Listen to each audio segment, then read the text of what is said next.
lot of us have grown up watching futuristic sci-fi movies that tell us all about all sorts of developments with transportation, flying cars perhaps being the most popular ones. I, for one, remember watching Back to the Future and being in awe of all the cool things Marty McFly was able to see when he traveled to the future. Once upon a time, people thought that such things would not be possible, but time and time again, scientists and inventors are able to break boundaries in science and technology. Each time they do, they propel us closer to the image of the future that we have seen in movies. Hyperloop is one of them. Today we're going to be talking about exactly just what Hyperloop is, and will it really change transportation as we know it today? This is Fraud Explained. To enjoy more of these videos, subscribe to my channel, click the notification bell, or else I'll be looking into you too. Before we talk about Hyperloop and what it is, let's take a look at a brief history of railway systems.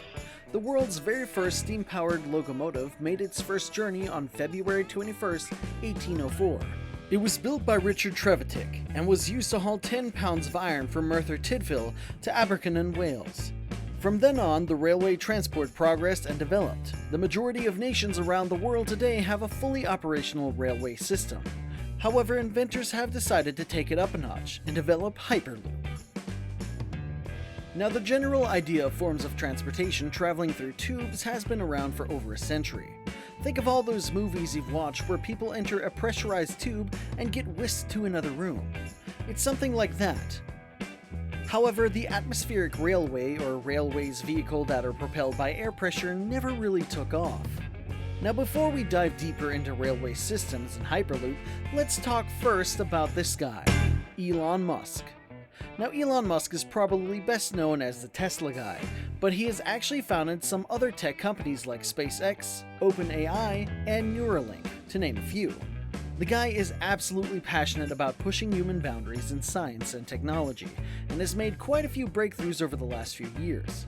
But wait, why is Musk so important to our discussion? Well, in July 2012, Musk mentioned that he had been thinking about creating another form of transportation that he would call the Hyperloop. This new form of transportation would be extremely fast, weatherproof, collision-proof, and energy efficient. It would be called Hyperloop because it would, essentially, be going in a loop. A pod or a capsule would be fit into a pressurized tube, and this is what would be used to transport things, or, well, people, from point A to point B. When Musk envisioned this, he thought about removing two components to make it difficult for our current modes of transportation from moving too fast: air resistance and friction.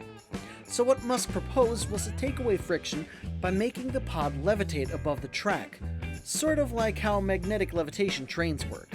He likened this to air hockey, except instead of air coming from the table, it comes out of the puck. Standard magnetic levitation systems could do the trick, but they're incredibly expensive, and they eat up way too much power. However, engineers were able to find a solution for that. Keep watching to see what they were able to come up with. Now, to do away with air resistance, the pod will be traveling through a tube. The tube will restrict the space the pods travel through and will utilize vacuums to suck almost all of the air out, similar to how planes fly hundreds of thousands of feet up in the air. This will allow for the pod to just shoot through the tube. When you put the tube and the pod together, you will be able to take away friction and air resistance. The result? You get to where you need to go super fast. After Musk talked about his ideas for Hyperloop, engineers from both Tesla and SpaceX began working on the conceptual modeling of Hyperloop. The team was able to come up with a proposed design of Hyperloop within just a few months. Initially, they decided on using air bearings to keep the pod slightly afloat inside the tubes. The tubes would either be placed above the ground or below the ground, much like your subways and elevated trains today. But it would be much more energy efficient than today's modes of transportation. When the design was released to the public, Musk invited people to comment and suggest ways to further improve the design. The feedback they received was immense. That's why on June 15, 2015, SpaceX announced that it would be sponsoring a competition to see who would come up with the best design for a Hyperloop pod. SpaceX even built a 1-mile-long test track near the SpaceX headquarters in Hawthorne, California for the competition. Before the competition proper, SpaceX released an announcement that neither SpaceX nor Elon Musk would be developing a commercial Hyperloop, but were interested in helping develop a working prototype of Hyperloop. Over 700 teams applied to join the competition. Preparations for the competition were underway for the rest of 2015, and the final design for the pods were due on January 13, 2016. Of those applicants, only a few pods would be selected and would be given the opportunity to compete at the SpaceX Hyperloop test track in January 2017. The Hyperloop movement had grown so big during those years that the Wall Street Journal had even said that it had gotten bigger than the man who started it. The MIT Hyperloop team was able to develop the first Hyperloop pod prototype, which they showcased on May 13, 2016 at the MIT Museum. The same team demonstrated their Hyperloop pod, and it was the first ever run of the transportation system.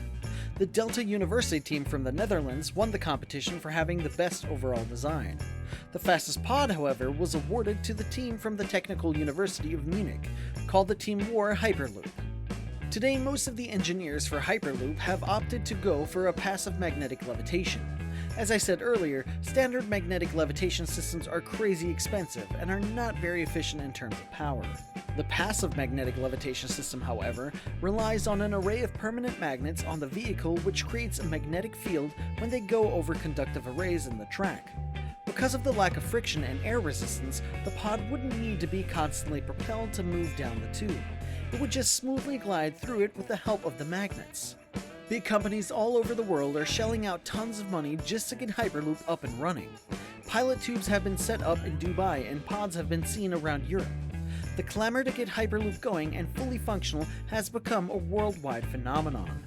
Those who believe in this new form of technology say that not only will it drastically cut down the time needed to travel from point A to point B, but it's a far more sustainable option than taking a plane or a standard train. What are the implications of introducing Hyperloop to the public? Well, for starters, this has massive potential in the field of transportation, as imports and exports all over the globe could arrive within a much shorter time frame. Gone will be the days that you would have to wait for weeks to get packages you had shipped from overseas. You could have your parcels in your hands within days, maybe even hours. The travel time to and from different countries may also be cut much shorter, with hours turning to minutes. Who knows, you may soon find yourself sitting in a sleek Hyperloop pod mere minutes away from another country, instead of spending long hours flying up in the air. It's not quite the flying cars that we imagined the future would have, but it's pretty darn close. And with all of the constant breakthroughs in the fields of science and technology, I wouldn't be surprised if someday soon somebody starts launching a prototype of a flying car. So how long before we see Hyperloop fully operational? Well, one tech company wishes to have it certified by 2023 and fully operational by 2029. Another says it wants certification by 2025. These are hopeful estimates. We're looking at roughly another 10 to 15 years for Hyperloop to start taking over transport systems. It is also not yet clear where exactly Hyperloop will be set up, but various companies around the world have been drawing up plans for prospective locations. At this point, we'll just have to wait and see. The coronavirus crisis may have put everything on pause, but people are hoping to get back to work once the virus eases up. There haven't been any tests with people as passengers yet, but it may happen in the near future once the pandemic is under control. Experts believe that if one company is able to get the system right, the rest would then be able to duplicate the process. Currently, the project has over 800 contributors and over 50 corporate partners, all working hard to be able to develop this system. However, we still don't know how it will work unless they are able to test it out fully. One thing's for sure though, once experts get the technology for it down pat, Hyperloop will change transportation as we know it. What are your thoughts on Hyperloop? Can it really be the future of transportation? Let me know your thoughts and let's have a discussion in the comment section down below. I'll respond to all of you who comment within the first hour. If you enjoyed this video on Hyperloop, you might want to learn more about the guy who came up with the idea, Elon Musk. Check out his history in my video called The Top 10 Motivational Tips from Elon Musk. You might have thought that Elon Musk had it all while he was growing up, but that's actually far from the truth. He actually had a pretty rough childhood and encountered a few speed bumps along the way while he was still working to set up his tech companies. Find out how he was able to bounce back from these setbacks and what he uses to motivate him in the top 10 motivational tips from Elon Musk. I guarantee you will be motivated too. Stay tuned, stay educated.